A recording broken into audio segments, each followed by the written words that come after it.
Aujourd'hui, de nos jours, la plupart des églises un peu partout dans le monde entier en général, en Afrique en particulier, sont remplies de nombreux groupes musicaux dans le but de servir, d'adorer, de louer, d'exalter, de magnifier, de glorifier Dieu, le Créateur de l'univers, et adorer Jésus-Christ comme sauveur personnel par les instruments de musique.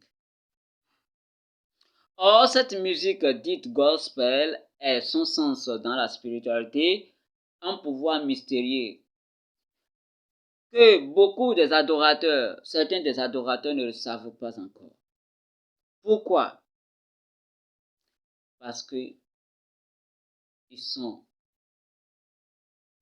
dirigés par les penchants plutôt de leur cœur. Pourtant, Jésus disait justement dans Jean 4, verset 23 à 24, « Mais l'heure vient et c'est déjà venu où les vrais adorateurs adoreront le Père en esprit et en vérité, car ce sont là les adorateurs que le Père demande. » Dieu est esprit et il faut que ceux qui l'adorent en vérité et en esprit. Les instruments de musique dans la maison de Dieu doivent être consacrés et ce n'est pas n'importe qui peut en jouer. Oui. Il va falloir que ceux qui aimeraient entrer dans ce ministère consacrent leur vie et se sanctifient, purifient leur cœur tous les jours et doivent être parmi les Lévites et les sacrificateurs de Dieu.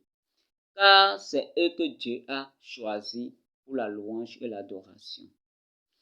Donc les dirigeants dans les églises et les adorateurs de Dieu ne doivent plus ignorer la louange et l'adoration à Dieu. Car Dieu visite son peuple au milieu des adorations et prend part au milieu des louanges pour opérer des prodiges, selon sa parole. Mais vous devez comprendre quelque chose. Aujourd'hui, le diable, Satan a corrompu la musique gospel. Et je voudrais en parler, expliquer le fondement de ces choses pour vous. La louange est le désir de Dieu, que Satan dès l'origine a voulu s'élever à la place de Dieu et nourrir le désir d'être loué.